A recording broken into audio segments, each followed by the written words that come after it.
Ladies and gentlemen, good day and welcome to the Nelcast Limited Q3FY22 post-result conference call hosted by Batlivala & Karani Securities India Private Limited. As a reminder, all participant lines will be in the listen-only mode, and there will be an opportunity for you to ask questions after the presentation concludes. Should you need assistance during the conference call, please signal an operator by pressing star then 0 on your touchtone phone.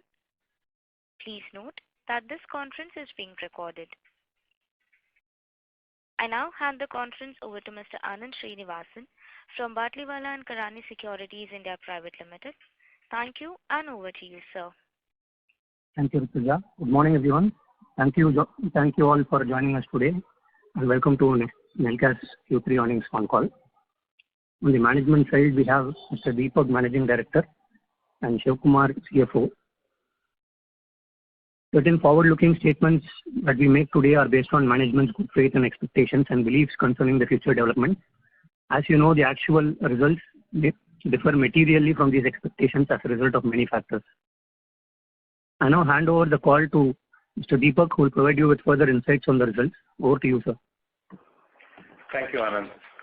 Good morning, everybody, and thank you for your time and interest in learning more about Nelcast.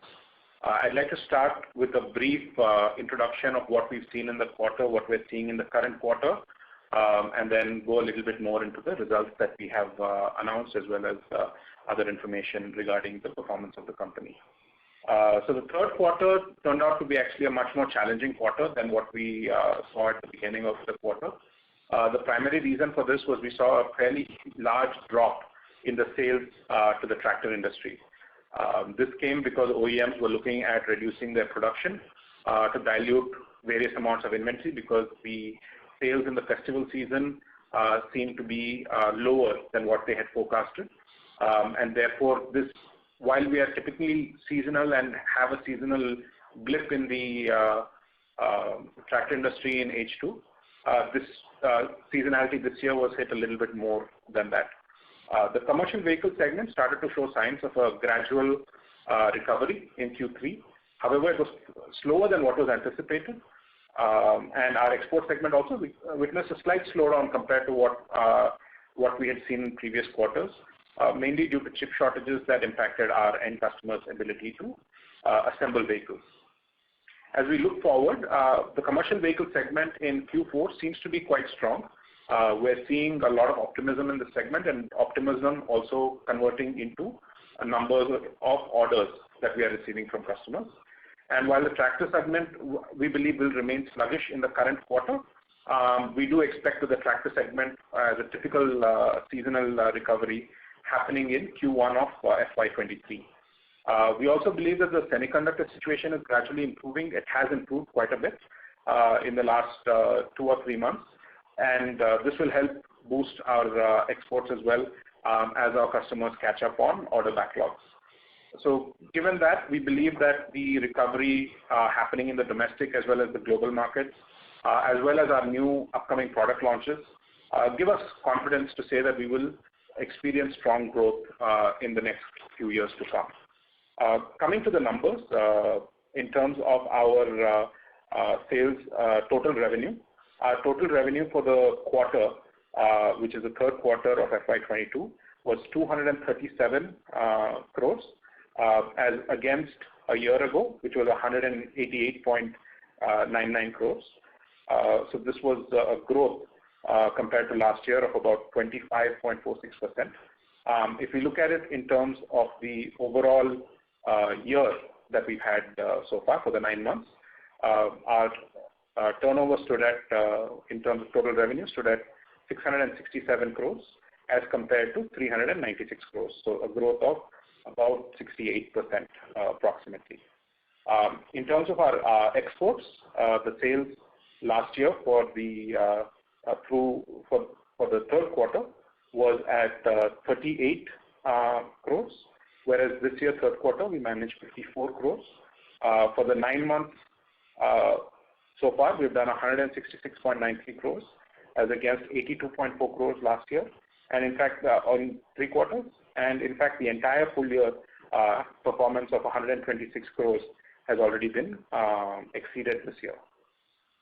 In terms of the revenue mix, for the 9 months so far this year, we had 31.5% approximately coming from commercial vehicles, about 36% coming from the tractor segment. Exports contributed about 25.5%. Railways was about 4%. Off-highway was about 3%.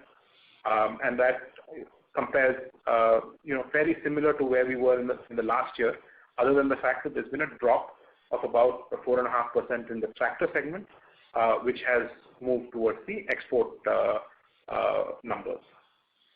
In terms of the financial performance coming down to the bottom line, from an EBITDA perspective, we were able to achieve an EBITDA of 15.44 crores as against the same period last year, where we achieved an EBITDA of 19.98 crores. For the 9 months, EBITDA stands at 46.5 crores as against 29.7 crores last year. The impact of the EBITDA was actually, there were 2 areas where the EBITDA got impacted in terms of the margins. The first and probably the most significant factor was the steep increase in raw material prices that happened at the beginning of the quarter, specifically in the material category of ferroalloys. These are components, these are materials that are largely produced in China. So even if we are sourcing these locally, the global trade, a lot of it, the price is determined based on the output of China. And in early September, when there was a lot of concern about power shortage in China, and this took a huge increase. In fact, the cost of some of these materials doubled in a period of 2 weeks. And that pass-through mechanism with the lag that we typically have with the customers meant that we were not able to recover this during Q3. So that was the primary reason why we saw a drop in our EBITDA performance for the quarter. In addition to that, the new plant in Petaparia is also still in its ramp-up process. There are several products that are still under testing and validation and development phases. So as these come on stream as well, we're fairly confident of improved financial performance going forward. So our EBITDA margin on a per kg basis, as opposed to last year in the third quarter, was 11.46 rupees a kg. So this, because of these reasons, it came down to 8.08 rupees per kg. So that's it from me, and I will leave the line now open for any questions that anybody might have. Thank you. Thank you very much. We will now begin the question and answer session. Anyone who wishes to ask a question may press star and 1 on the touchtone telephone. If you wish to remove yourself from the question queue, you may press star and 2. Participants are requested to use handsets while asking a question. Ladies and gentlemen, we will wait for a moment while the question queue assembles. The first question is from the line of Jeet Gala from Centra Advisors LLP. Please go ahead. Good morning, sir. So my first question is, I wanted to know what is the ready capacity as on today? Is it 160K or is it 118K? Sure. The capacity that we have, the installed capacity is 160,000 tons. But of course, that is what is referred to as the installed capacity. In terms of real production of what output we could expect from that, typically would be between 75 to 80% of that. Okay. All right. So, but otherwise the capex for 160 is already done, right? So if at all whenever you get the volumes back, the only thing that you're going to incur is probably your operational, activities going up, right? That's correct. The capacity, then the capex for this 160,000 is already complete. That is correct. Okay. And from fixed expense angle, I mean, are you incurring expenses for the entire 160K or it's just the 80% capacity that you are operating right now? Only the fixed portion. Basically, I'm trying to assess the operating leverage part on the company. Yeah. So if you take a look at it, I think in terms of where our capacity utilization was for the previous for the previous quarter. Our capacity utilization for the previous quarter was at about, for the year so far, right? Let's just look at that, was about 6% or so is our capacity utilization for the year so far. And in that, out of that number, majority of it is actually coming out of our existing plants of Gudur as well as our plant in Poneri. So in terms of fixed cost addition, for us to be able to get up to the peak capacity, which may be about 120,000 or a little over that, for us to get to that number, there's very minimal fixed cost addition that will be there. Certain things like, for example, if we need to increase the amount of power that we require, maybe some maximum demand charges, maybe a few employees, not a substantial number, but that would be more on the operating level rather than the management level. So there are some costs that would need to be incurred on a fixed basis that would help us get to that number, but it's not a substantial number. Okay, understood. And so secondly, I wanted to understand the trajectory of EBITDA per kg number that you've already said. So in the previous quarter, it was 11 rupees a kg. Now it has dipped to 8 rupees a kg. So sir, frankly, I've been tracking Nelcast only for last 1.5 months only. So I've not been able to go through your con calls for the previous quarters. So I just wanted to understand if Nelcast is at all, linked to any commodity price cycles, or it is just a converter and every price hike or every raw material hike is typically a pass through to your customer contract with a lag that you said. So everything is a pass through, or a few portion is not being able to pass through? So I would say majority is a pass-through. I mean, you could call it virtually everything. I wouldn't want to make a blanket statement saying everything is a pass-through, but virtually most of the critical cost factors that come into the material cost is a pass-through. And typically the way that this works with most of our customers is based on the average cost of the raw materials, based on a formula that we have for the current quarter. So they take the average of the current quarter and then that's applied for the next quarter. So we will see, in an increasing scenario of raw material prices because of this lag effect, which has unfortunately been the case for the last year and a half or so. We will see that have a negative impact on the EBITDA margins. Whereas on the flip side of it, on a decreasing trend, we will potentially enjoy the benefits of this. I think what we would prefer is a very stable raw material price number. So I think that would be, what we would hope to see. Okay, right, sir. Okay, so we'll do one thing. I'll write to the company and probably, connect with you offline for more detailed understanding of the business model. Sure, absolutely. Yeah, thank you. Thank you. Thank you. The next question is from the line of Nainish Puladia from Centra Advisors. Please go ahead. Good morning. Thank you for the opportunity. Can you provide us the volume that company has done in the third quarter? Sure. So our sales quantity for the third quarter was 17,570 tons approximately. All right. Okay. And can you provide us the volume guidance for FY23? So we don't provide guidance in terms of numbers, either in terms of tonnage or revenue. But I think we're reasonably confident that FY23 will be good because of the reasons I mentioned earlier. Right? We believe this year was an anomalously lower year, which in spite of 3 consecutive good monsoons was not quite at last year's level. And commercial vehicle, we believe the recovery will continue. And as I mentioned also, I think in the previous call, as well as I sort of alluded to, we have a lot of new products that are in the pipeline that get into production over the next 6 months to 9 months.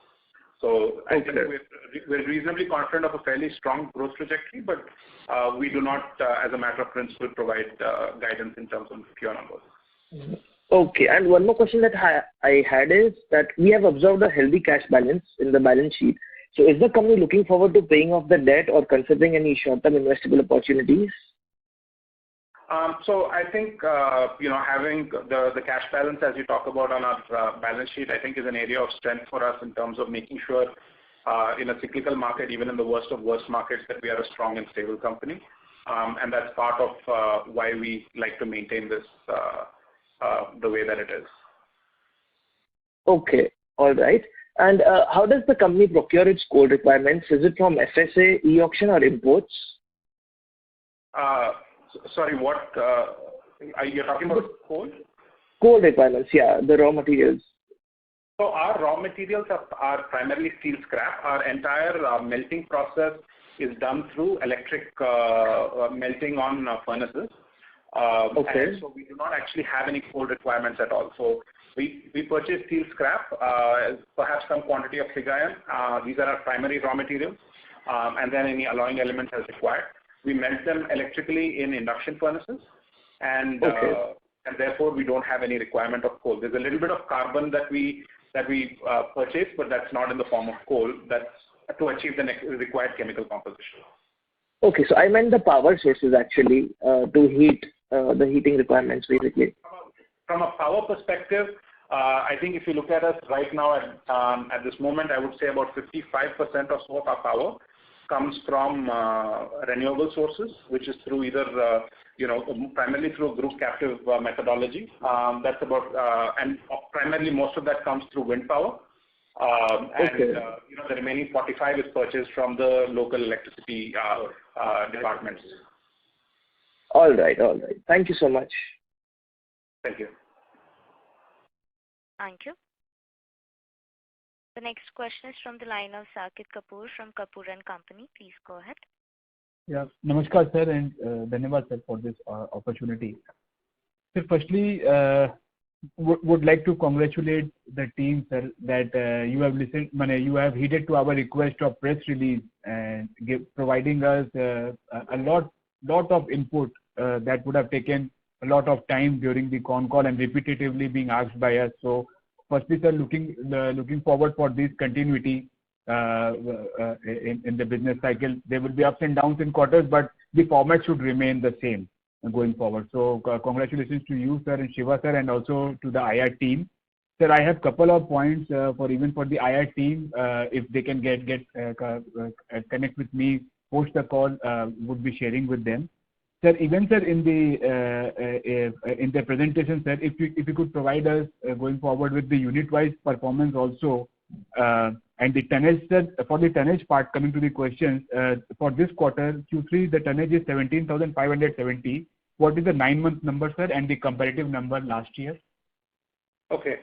So the 9-month number that we for the tonnage is 52,500. And the 9 months for last year was 38,690. Okay. So we also see this inventory built up for the 9 months to the tune of 31 crore. So what should one read into it, and what would be its implication for the fourth quarter? Yeah, so you are right. There is some quantity of inventory build up. Some of that happened because of market conditions and slowdown. So some of that inventory buildup is also because the value of the inventory is higher, right? So, for example, if you compare to a year ago, the cost of raw materials procured has gone up, right? So, if you compare it from a year-on-year basis, it's not actually a very good estimation looking at it from a value perspective, because the value of each of the goods has also gone up in both raw materials as well as the finished goods, right? So that's one part of the inventory question. The second part is, yes, you're absolutely right. In terms of our finished goods or work in process also, there is an increase in inventory. We believe that some of this increase will get diluted in the current quarter because the commercial vehicle numbers are looking good. So we will be able to sell some of this inventory in the current quarter. And some inventory, especially on the tractor side, we believe that inventory will get will also get absorbed in Q1. So we're not particularly alarmed by the increase in the inventory. It's a fairly marginal increase, but we expect that we should be able to, based on what we see at the moment, dilute some of that in the current quarter. Right, sir. So for the tractor part, having a comfortable share of say 35%, 36% to be precise, of the total revenue, the sales of tractors have been on the higher base year on year, and so a marginal dip or a bad year because of unseasonal rains and all need to be factored in the realm of things. So, sir, going forward, looking at what the market conditions are, how is the segmental revenue going to shape up, sir? And this HCV is the high commercial, what's the full form? Commercial vehicle, and what does H stands for, HCV?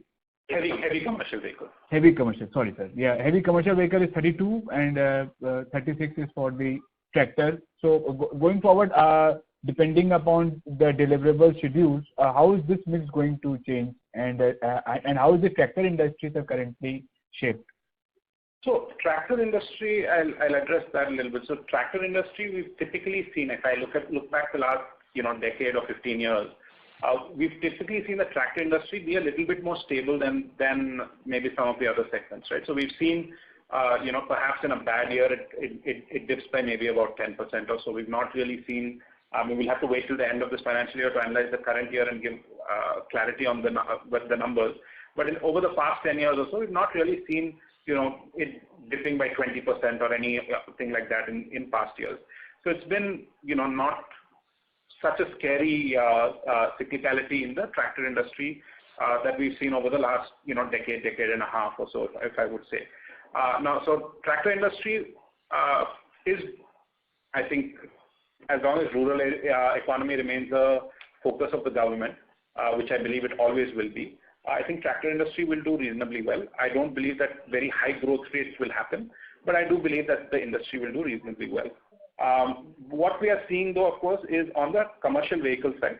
On the commercial vehicle side, if you actually look at where the numbers are, now over the first 9 months versus where the peak was, which was, I believe, in 2018, right? So when I compare these 9 months to what was 2018, the industry is still maybe at only about 50-60% of what the numbers were, right, in the medium and heavy commercial vehicles. So there is still a lot of potential to grow just to get back to that previous peak number. So we do believe that will happen over the next 2 to 3 years, and therefore we see that the commercial vehicle industry will have a pretty good runway, I think, for the next 2-3 years. One of the encouraging signs that we are seeing is that earlier, especially in the early days of COVID, there were a lot of even before COVID actually, there were a lot of reduction in freight prices that happened. Today we are starting to, and then beyond that, diesel prices started to go up and the transporters were not able to pass it through. Today we are actually seeing the transporters being able to pass through the diesel price and also market rates for freight starting to go up. Right, this is what I observed in the last quarter. So we believe that if this scenario continues, that commercial vehicle will actually have a fairly strong ramp up if it is viable to purchase a new truck. And of course, those people that have delayed replacement of their old vehicles because of overall market scenario of the prices might all suddenly choose to do the same. And in such a case, we will see a sudden uptick in demand, which is what we believe will happen. The only question is when. No, sir. For this commercial vehicle uptake, are you seeing the traction domestically or also for the export market? So somewhere I have also read that there are thousands of trucks lying idle in the United States of America because they don't have the drivers to drive them and deliver the goods. Because of these Zomato and Swiggy, people are getting hired and paid much more better than for the trucks. This was a story I have read around a month earlier. So just to get a sense on the optimism you have on the commercial vehicle story, is it the domestic one or mainly on the export? So and yeah. Whatever I spoke about so far is entirely about the domestic commercial vehicle space, right?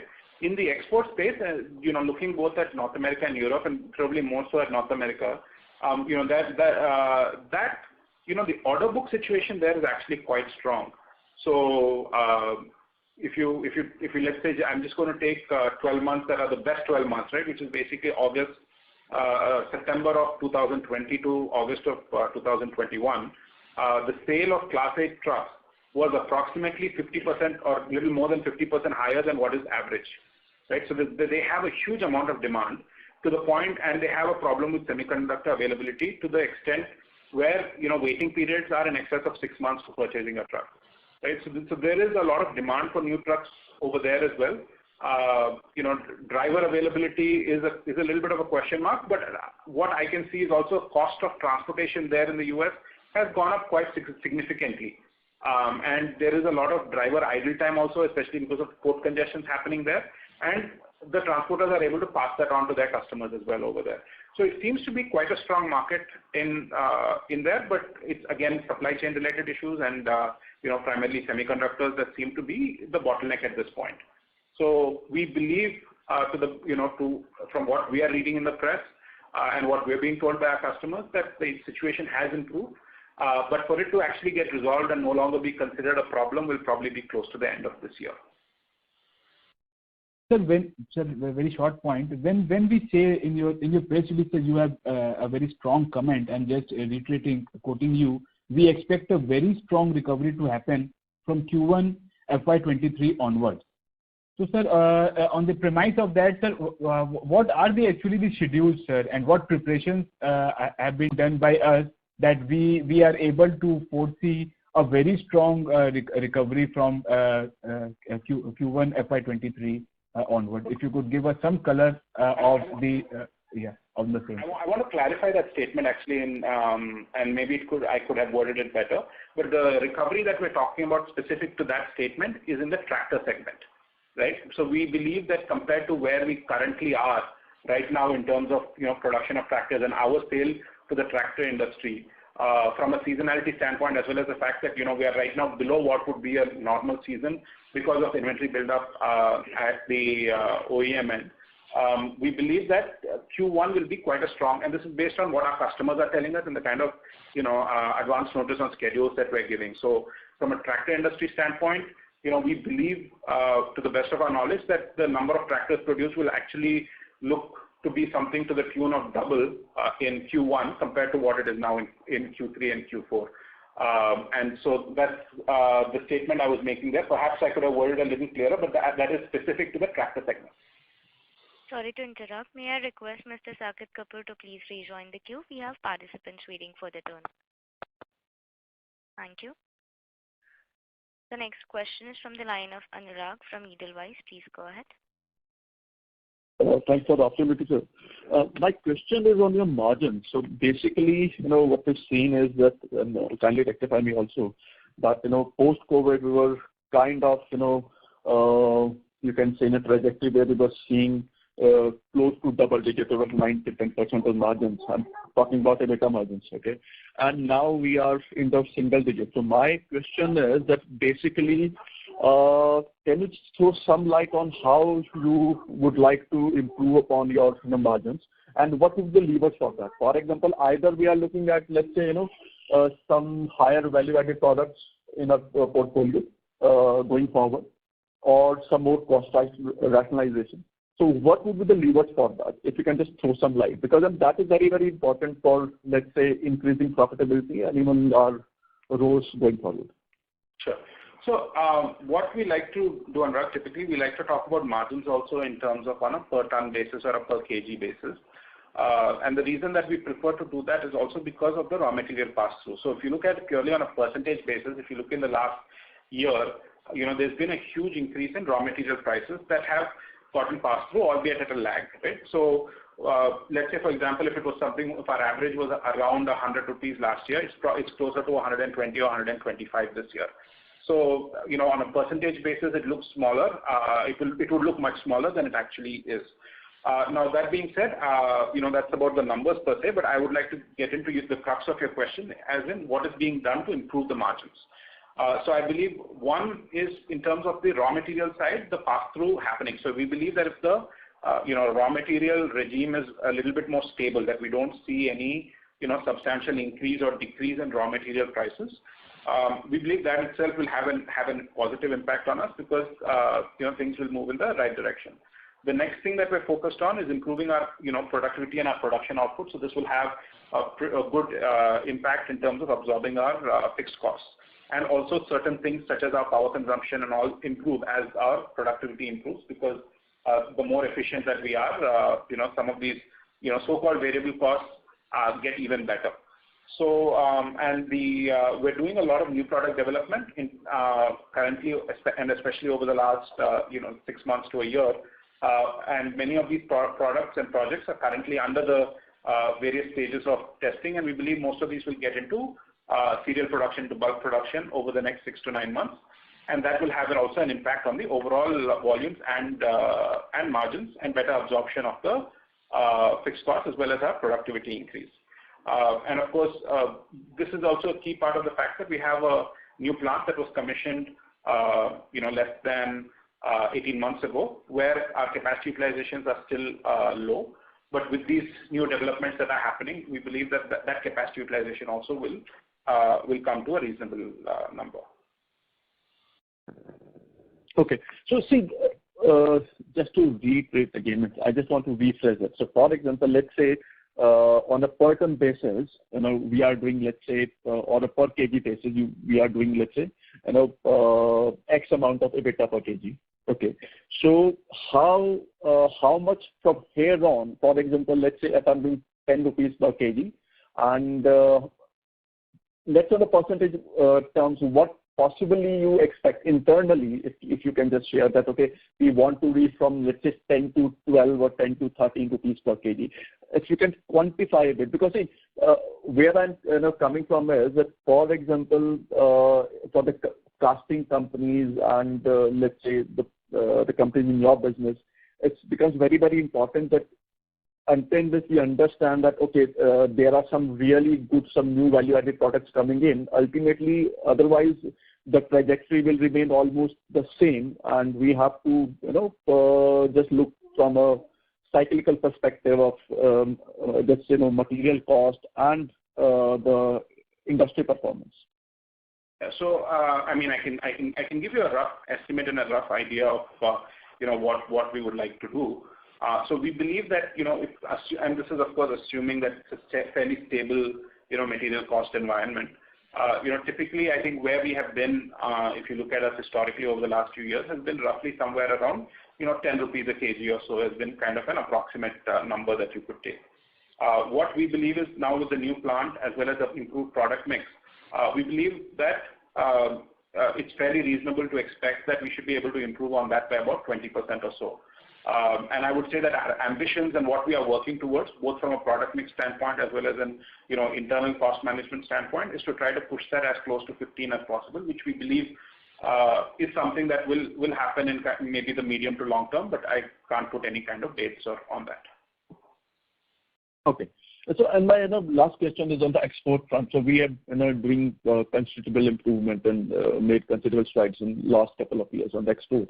So can you just throw some light at what kind of opportunities we have, especially are we gaining, let's say, market share from the existing players, or we are pushing our products with the our client side there, and what kind of nature is of this business? Whether it's kind of we are tier 2 suppliers, or we are supplying to some large stockists out there who are into the replacement. What is the nature of that? And if you can just throw some light on how things are improving with our pricing. Sure. So I think exports has been a focus of ours for about 8 or 9 years now, and we've grown quite substantially in exports. I think if you go back to where we were in FY13 or FY14, I think we were doing only about 2.7 crores a year on exports, and currently in this current 9 months we have done in excess of 166, right? So I think it shows very clearly this is 9 years of hard work and efforts that were focused also on building that customer relationship and developing products for many products for the customers. And that's how we have come to the current level, which is on track for exceeding 200 crores, I would say, for the current year. Now, looking forward in terms of export, our existing customers have a good amount of other products that we are looking at. So we are expanding our product range. We have several businesses that have been awarded to us but have not yet come into the start of production. A couple of these, one of these is in North America, that goes into the heavy truck segment. Two of these are also in North America, but going into the passenger vehicle segment, so this year will be the first time that we actually make an entry into the light vehicle segment, which is the pickup truck and SUV segment, actually, to be more precise, in North America. So these are some of the new businesses that are coming. So we believe that there's potential to continue to grow our export business quite substantially, and we'll see these businesses go live and happening over the next 6 to 9 months again. So we expect that this once this does happen, we'll see a significant bump that will happen in our exports. Okay, and I'm sorry to just squeeze in one more, and because on these days, kind of discussion is complete without the kind of touching upon the EV kind of things.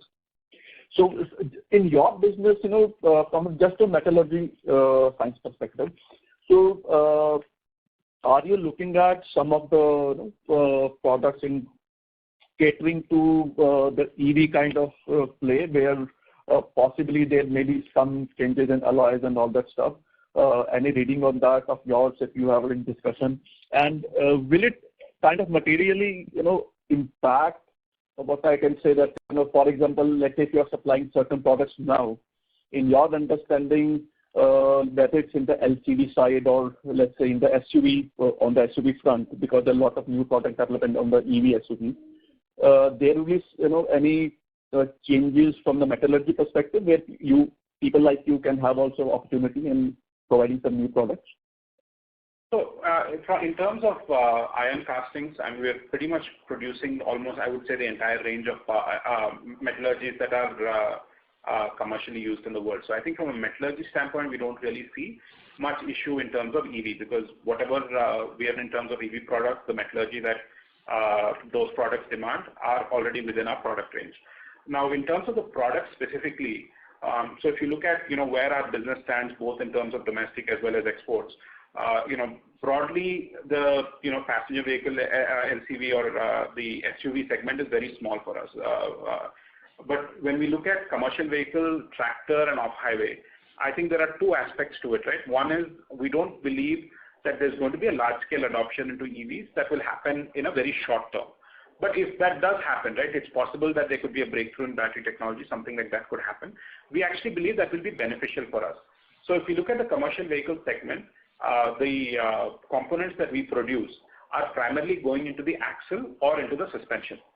This is pretty much, I would say, true for 90+% of parts, maybe 95% of parts that we are producing for the commercial vehicle space. And the good news is neither of these is going away, right? So there's no threat, at least based on the current technology roadmap that the OEMs have, that either of these would go away. In fact, I would say the suspensions will probably get more heavy duty, because a lot of the axle, the motor mounting itself will happen on the suspension. So potentially there's an increase in casting content per vehicle compared to before. On the axle side, because the motor is also getting mounted directly onto the axle, one of the key products that we make is the differential carrier. And we believe that these products will become much more complex than they currently are when this change does happen. And as a result of this particular thing, we believe that we are poised to gain market share over the rest of the market based on the product range and similar type of products that we are already doing for the same customers. So I think to summarize, we believe electrification, if it does happen in commercial vehicles, would be good for us, but with that happening in a very fast manner right away. And I think on the second front, on tractors, I don't see electrification really having an impact, but basically the entire body and frame, the design of the tractor is such that the entire body and frame, which contains all the gears and everything, is made out of casting. So I don't see how that will also have a significant impact. So I think we're not particularly concerned about EV. In fact, we think that this is going to be a good opportunity for us actually going forward. Sure. Thanks a lot for that. Thanks. Thank you. The next question is from the line of Mayur from Profit Smart Securities. Please go ahead. Thank you for the opportunity. I just missed some parts, so that's why I want what is the outlook for the next quarter? Can you share your thoughts, please, sir? Sure. So I think in the current quarter, as I've mentioned in my remarks, in the current quarter that we are in, we're seeing actually quite a strong uptick from the commercial vehicle segment. We're seeing, especially in the last few days, we've seen forecasts go up quite substantially and orders go up quite substantially just for the month of February. So we expect that to continue in March. We're seeing tractor demand still remaining subdued, probably similar to the levels it was at in Q3. Exports, we expect a small dip in the current quarter. It will recover again in the next quarter. That's primarily just based on our customers right-sizing their inventories because of this shortage of semiconductors. So overall, we believe that on a quarter-on-quarter basis, we will see growth. On a year-on-year basis, also we should see some. We should be, fairly similar or a little bit of growth. But we don't, like I said, we don't really provide guidance in terms of real numbers. So we will leave it with that. Yes, sir. Thank you for this, sir. Thank you so much. Thank you. Thank you. The next question is from the line of Praveen Kumar, an individual investor. Please go ahead. Yeah. Good morning. I have only one question with regard to segment-wise market potential. How do you see? Because the company is currently catering to mainly heavy commercial vehicle and tractor segment, and this passenger vehicle is and this other segments have fairly low volume contribution. So how do you see potential of these segments in future, 5 years down the line? And also the second question is the growth in export. How is it driven? Is it driven mainly by commercial vehicle, heavy commercial vehicle, and or the passenger vehicle segment? Okay. So I'll try to answer both parts of the question that you mentioned. So the first one is in terms of the domestic market and the potential that's there. So I think we believe that there is strong potential in the domestic market, both in the commercial vehicle space as well as in the tractor space. So we're developing. I think there's two things that we're focused on. One is developing new products and customers. And we've been successful with being able to add a couple of key customers in the last year or so. And we believe that we have an opportunity to grow with these new customers. Second is, of course, with existing customers and existing products, also growing market share. And the third is, of course, with our existing customers developing new products as they continually keep upgrading their lines. So I think there is potential, if you were to look at it, both in the commercial vehicle space as well as in the tractor space, which form a bulk of our sales. In terms of the other segments, off-highway is an area that we have been focusing on. The total volumes in the segment are a little bit smaller than they are in the other spaces. They account for maybe about 3% or so of our sales. But that being said, I think we've got a new product that will also be launching, that we've already launched, but will be ramping up actually over the next 2 or 3 years, which will be used in forklifts. So this is a new product that was never in the history in our product range. So this is something that the products are already developed, and they're in various stages of testing, approval, and kind of early stages of production. So we believe that these numbers will pick up over the next 2 years to the full potential there. And other than that, in terms of exports, what you talked about, a good chunk of our exports currently are actually coming out of North America, and the majority of that is coming from commercial vehicle trucks.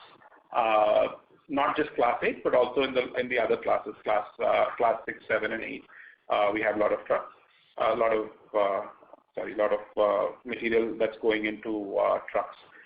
This business of the pickup truck SUV is something that is again new for us, and that we will be just launching later this year. It's already completed the necessary testing process, and all of that validation is completed. So it's only a question of the new vehicle launches, which will happen later this year, in which we will be part of those products. So do you see potential in domestic market for SUV and lighter vehicles? Not so much, because I think the size of the vehicles here are also smaller and the volumes are lower. So domestically, in fact, at the moment, we do not have any business in the passenger car space or the other light vehicle space. Domestically, we do not have currently any business, and we believe the business potential is also fairly low because in those vehicles, being lighter in nature, especially there's not as much iron casting content in those vehicles. And how about this defense segment, which is receiving lots of attention from government these days? So we do have some parts that we supply to our customers, and they are, assembling that into their vehicles or their sub-assemblies that go into defense. But in terms of us dealing directly with defense, we have not done that, at least not at the current time. Okay. Thank you. Thank you very much. Thank you. Thank you. The next question is from the line of Nitin Gandhi from Kips Trades Capital. Please go ahead. Hello. Am I audible? Yes, please go ahead. Yeah. Just a finance-related question. If I see your turnover, which used to be in FY23 COVID, and what it is today, it's more or less same. But at the same time, finance cost is almost tripled. If I look at your borrowings, they are just long-term is marginally up 10-15% maybe because of the new plant. So, and short-term is more or less flat. So what is the, can you give some clarity on this for tripling of finance cost? Number one, increase in working capital because of the higher thing. So I think, so Shiva, you want to answer this? Yeah. See, there are two factors in this. Number one, increase in the working capital utilization. Okay, because of the increased sales and export sales, so automatically the working capital requirement has increased. So automatically the interest cost will go up. And second, if you see the borrowings, Just one second. Even I checked those figures also, they are more or less flat as far as inventory and trade receivables are concerned. Your gap is met by suppliers credit, so there is not much change in that. Yeah, so let me actually explain. I think I understood what you're trying to get at. So you're looking at our financial numbers from FY20, I think it is, and you're comparing that to our financial numbers from the 9 months of FY22. Is that correct? Right. Okay. So part of the reason for that is because of the new plant that we had commissioned, which was commissioned only in September of 2020, right? So the new plant that was commissioned then. So while the borrowing for investments and all of that was done, the cost of the interest was capitalized as a part of that project. So therein, I think you will see that that would be part of the difference of what we're observing. So since September of 2020, if you see, post that, right? So if you see, let's say, third quarter of FY21 and beyond, I think you will see that is no longer the case. So you will get the full picture in terms of the interest cost. No, if you had capitalized finance cost in P&L charge will not be, it will be net off, right? So that will not be impacted. So I think what I'm saying is prior to September 2020, it would have been capitalized. Post September 2020, right? So or December 2020 onwards, in those quarters, you will see it not capitalized. So it will come to the P&L. So if you want to take a look at your numbers, and if you still have any questions, we'll be happy to answer them. But this would be the major difference I would expect that you would observe between the two. No issues. I'll take it offline. Sure. Thank you. Thank you.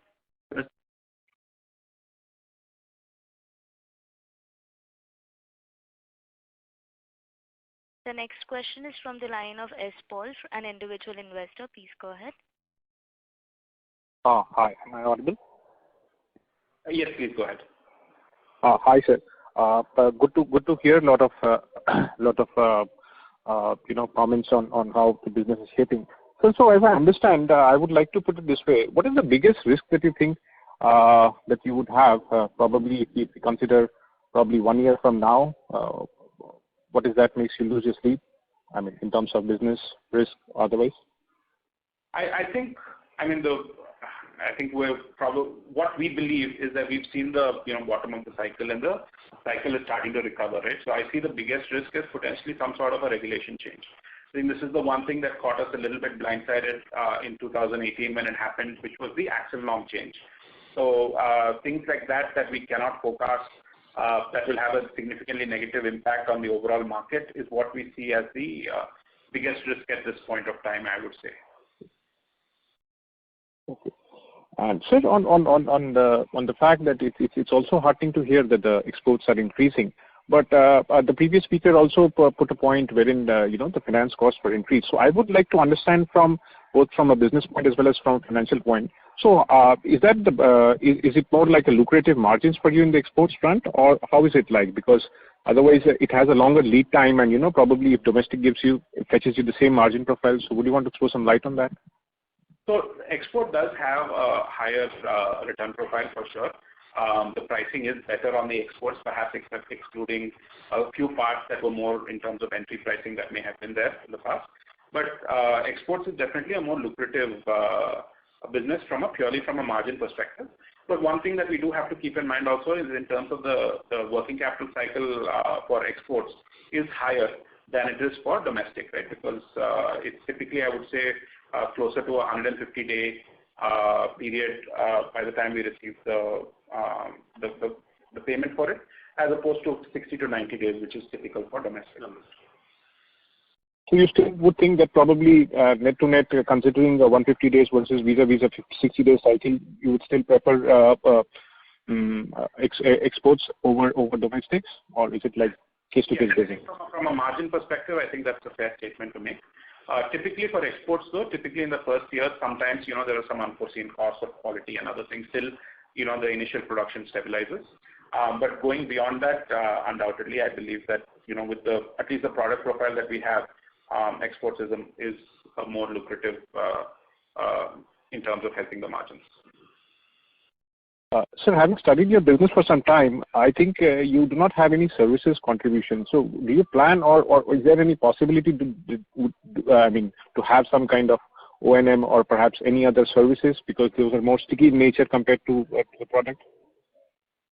Unfortunately, I don't believe we see that potential with the business, because most of the products that we supply, most of them are not even wear parts, right? Most of them are for the life of the vehicle and very rarely fail. So I think at least in this product line, it's not something that makes sense for us. Sir, any particular difference between the tractor vis-a-vis the CV margins? I mean, probably not the exact margins, but then could you give me some idea on how and especially going forward, as you said, that the tractors would probably reduce, if I'm not wrong, I mean, as per your sales margin contribution. So there's not so much difference, I would say, between tractor and CV per se for similar kind of products. But the products to some degree are a little bit different.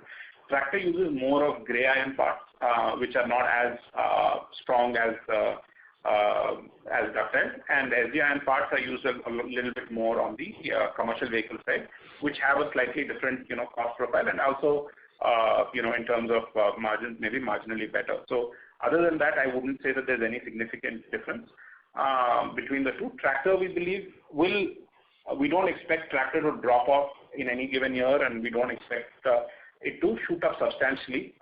But at the same time, I think CV has probably a little bit more cyclicality, and we believe we're at the bottom of the cycle. So we do believe there's potential for CV to shoot up in terms of the business.